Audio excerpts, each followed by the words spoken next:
Hi everyone, and welcome to Junk Journal January. I trust you've been enjoying the series, and before we get started, I'd like to thank Meg for inviting me to join again this year. Today's prompt is fabric, and it's just one of many favorite items to use for creating a rich visual narrative, and I'd like to share a few samples to hopefully inspire you. I entered the world of mixed media in 1999 and never looked back. In 2005, I participated in a fabric round robin that was featured in Cloth Paper Scissors in 2006. It was one of my early collaborations in which we created 7 by 7 inch loose fabric pages for each person's journal. Since I wasn't that confident in bookbinding, I left my pages loose and created a book cover that held them all together. Very easy. And I had very little vintage fabric back then, so everything was coffee dyed. But I did amass a huge box of upholstery fabric that I think I'll have to dig out soon. It's so fun to reminisce and share this with you, and I hope you enjoy.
These are more recent examples of working with fabric in your journals. I learned to make these a couple years ago from a fabulous class created and taught by my sweet friend Colleen Atara. The class is called Lost and Found, and I highly recommend it.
2022, I made fabric tags. This was for my 100-day project. Some were more elaborate than others, but what a great way to use up scraps and just enjoy the process. If you'd like to see more of these tags, you can find them on my Instagram feed as well.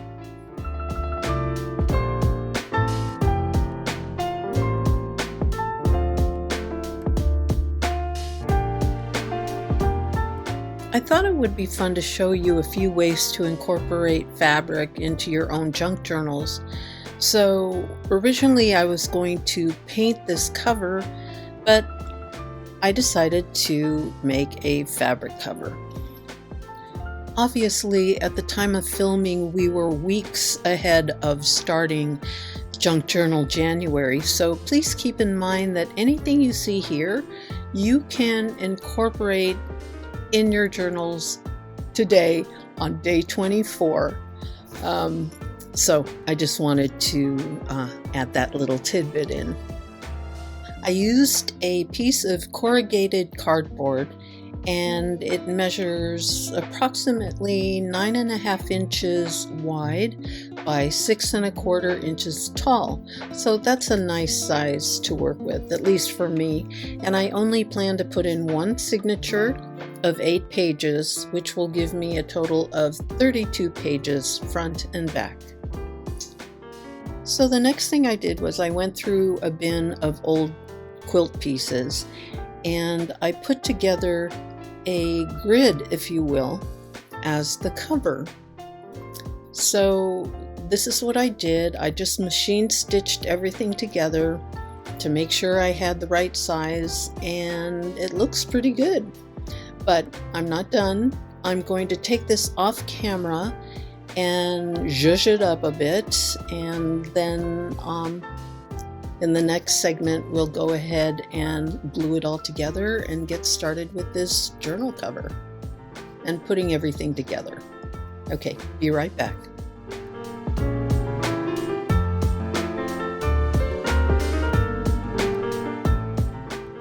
And here it is. Sorry about the lighting, it's awful bright. Must have had an extra light on. But anyway, as you can see, I've added some hexagon shapes on the left and some lace and more lace on the front and these vintage yo-yos.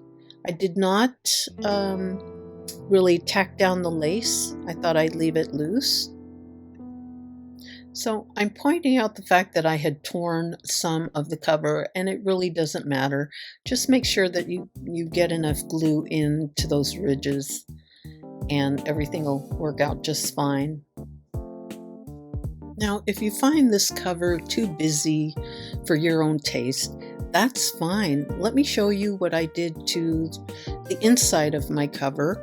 I just used a single layer of fabric and glued it in. And you can certainly go that route if you choose, and you can also embellish it later if you decide to change it up. So, I wanted to make that point. And also, I decided I love frayed edges, and that might not be your thing. If you want to stitch the edges before gluing it down, do it. Fold it over, make clean corners. It's your journal, so I want you to make it your way.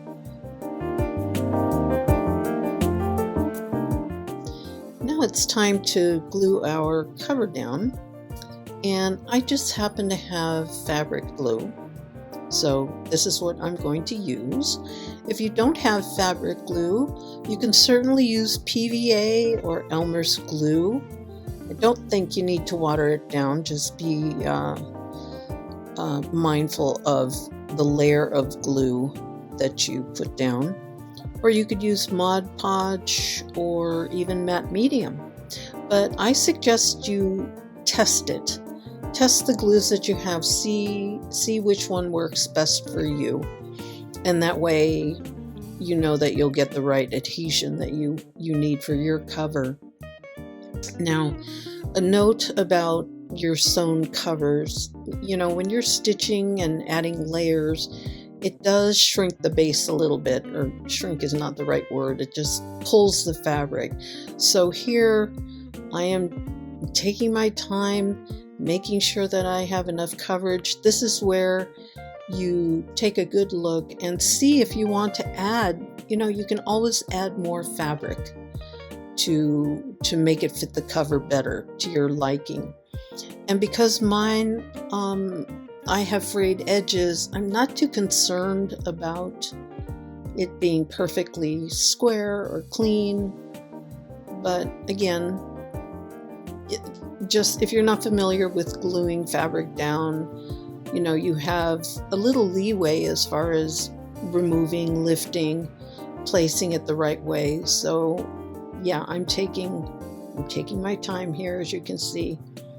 And I find that if I clip one side and glue things down in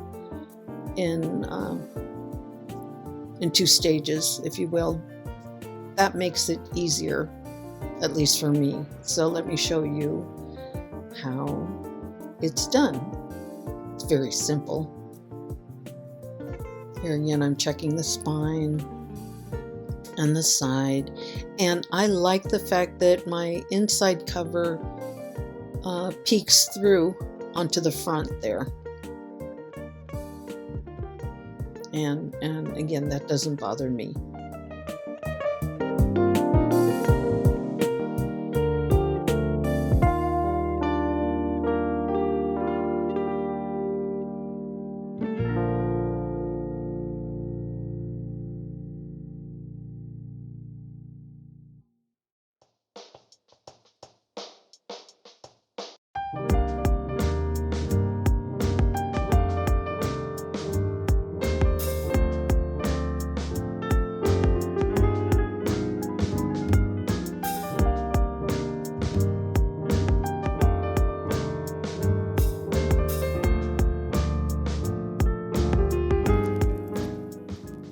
So just take an old credit card or gift card, whatever, and scrape the glue and make sure that you get enough coverage, but you just want enough to get it tacky and not clumpy's not the right word, just smooth everything out. I'm also making sure that I get it into the ridges, and especially where you see the spine. And add as you need to.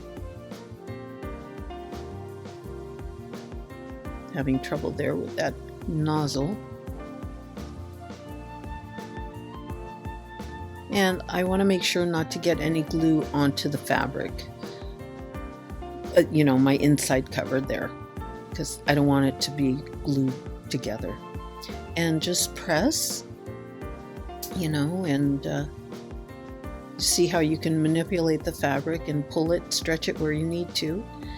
Now, the spine, I'm already feeling the glue seeping through, and that's perfectly fine. In fact, there you can see that the glue's on my fingertips, but this way you get rid of any air bubbles and you make sure that you have a nice firm application of the glue and the fabric together.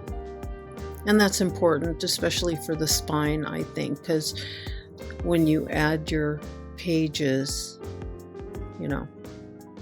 I love messy, but I want everything secure. And then just repeat the process on the other side. I go ahead and pull it a little bit further than where it's stuck down, so that I make sure that there's no gap with the adhesion.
And that's it. So make sure you allow this to dry completely.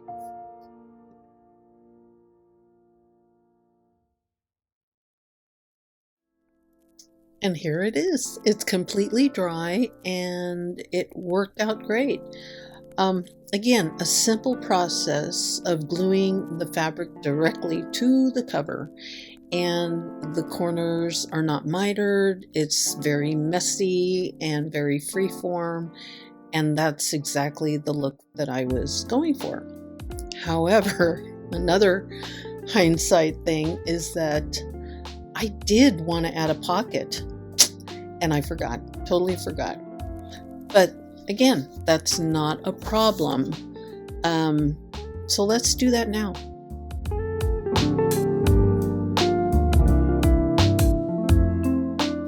So I grabbed the bin that I pulled all the fabric for the cover and rummaged through, as you can see here.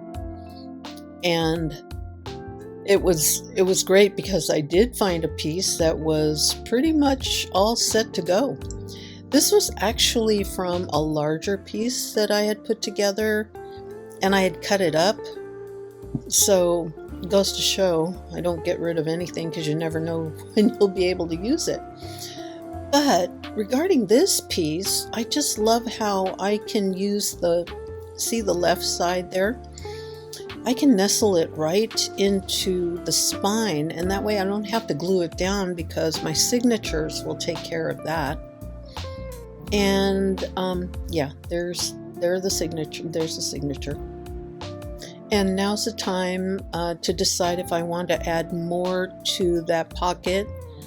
I originally thought I wanted to leave it as is, but you'll see how this all comes together. In addition, I pulled more scraps. I have threads and bits of lace and other fabrics, and these I am going to turn into tabs. So I'll be back with finished journal.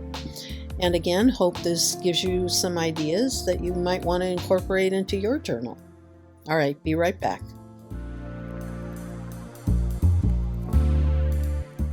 And here's our finished journal. Here's the front and the back.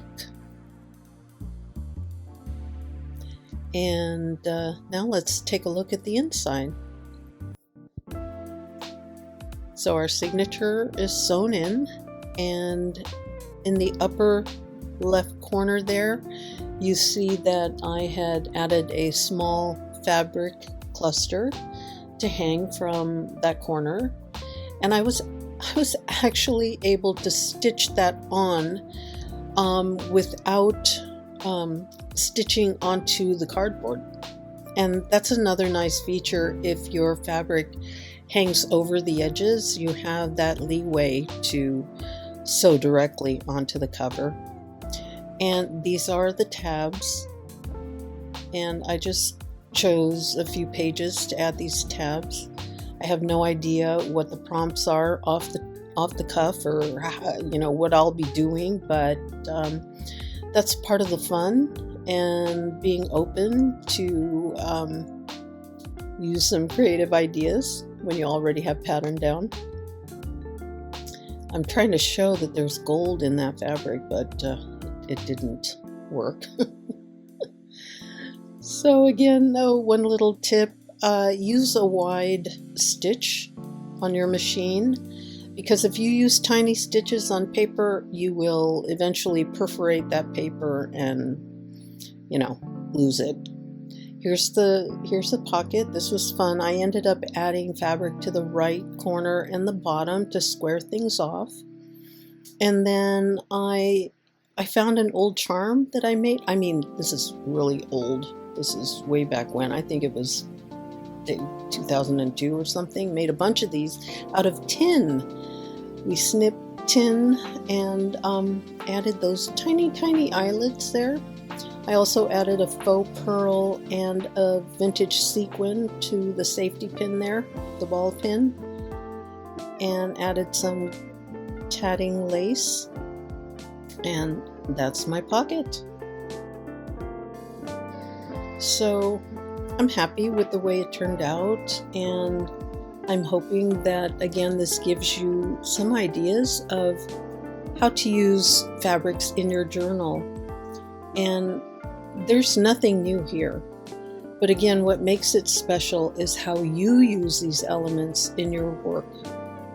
So have fun and let me know if you have any questions. Take care, everyone, and thanks again to Meg and to Kaylee and Get Messy for this awesome collaboration challenge. And Happy New Year! Take care and see you later. Bye.